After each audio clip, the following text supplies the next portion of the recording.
Hello friends, welcome back to our channel. இன்றைக்கி நம்ம சேனலில் ரொம்பவே சூப்பரான டேஸ்டியான ஹோட்டல்ஸ்லாம் சாப்பிட்ற மாதிரி ஒரு டிஃபன் சாம்பார் ரெசிபி தான் பார்க்க போகிறோம். இது ரொம்ப டேஸ்ட்டாக இருக்கும். இட்லி, தோசை, அப்புறம் உப்புமா, பொங்கல், கீ ரோஸ்ட்டு, ஊத்தப்பம், கட்டை தோசை எல்லாத்துக்கு கூட வச்சு சாப்பிடும்போது இதோட டேஸ்ட் ரொம்பவே சூப்பராக இருக்கும்.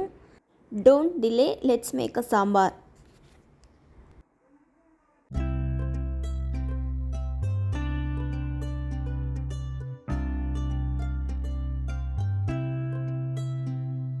இதுக்கு ஃபஸ்ட்டு ஒரு குக்கர் எடுத்துக்கலாம். நெக்ஸ்ட்டு ஒரு கப் அளவுக்கு பாசிப்பயிறு ஆட் பண்ணிக்கிறேன். இது சேர்த்துட்டு நல்லா வாஷ் பண்ணி எடுத்துக்கலாம். அதுக்கப்புறம் 2 கப் அளவுக்கு தண்ணி ஆட் பண்ணிக்கலாம்.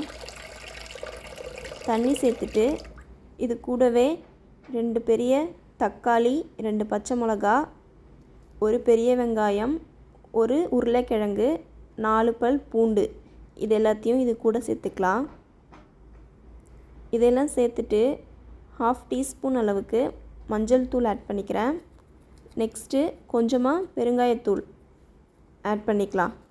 அதுக்கப்புறம் ஒரு 1/2 டீஸ்பூன் அளவுக்கு உப்பு ஆட் பண்ணிக்கலாம். நெக்ஸ்ட்டு 1 ஸ்பூன் அளவுக்கு ஆயில் இதை ஆட் பண்ணிக்கிட்டு நல்லா இந்த மாதிரி மிக்ஸ் பண்ணி விடலாம்.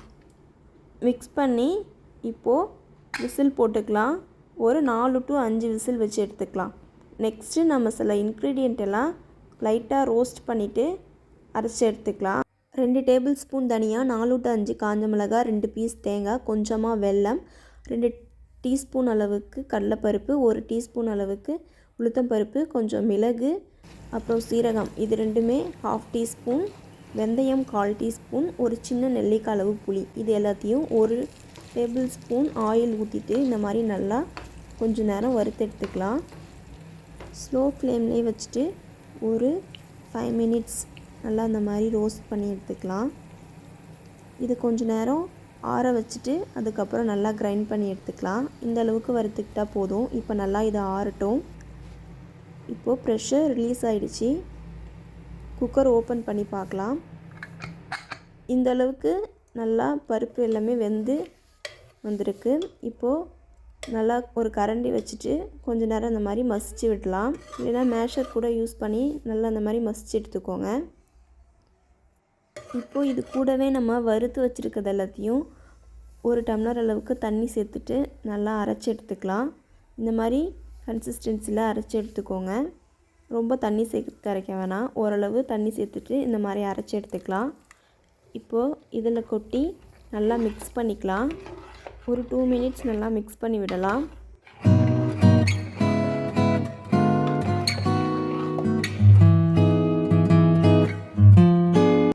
நல்லா மிக்ஸ் பண்ணியாச்சு. இப்போது 1 டீஸ்பூன் அளவுக்கு குழம்பு மிளகாய்த்தூள் ஆட் பண்ணிக்கிறேன். இது சேர்த்துட்டு நல்லா மிக்ஸ் பண்ணிவிட்டு ஒரு 5 to 10 மினிட்ஸ் நல்லா கொதிக்க விடணும்.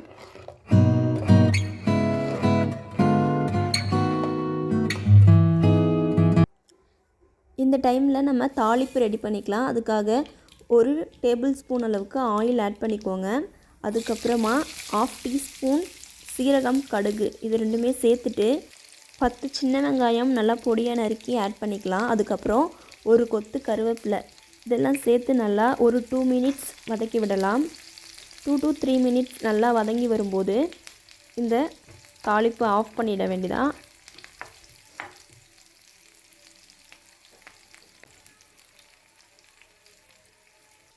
இப்போது இது எல்லாத்தையும் நம்ம சாம்பாரில் கொட்டி நல்லா மிக்ஸ் பண்ணிக்கலாம். இந்த மாதிரி எல்லாத்தையும் சேர்த்துட்டு கொஞ்சமாக தேவையான அளவு உப்பு ஆட் பண்ணிக்கிறேன். ஆல்ரெடி பருப்பு வேக வைக்கும்போது 1/2 டீஸ்பூன் உப்பு ஆட் பண்ணியிருக்கோம்.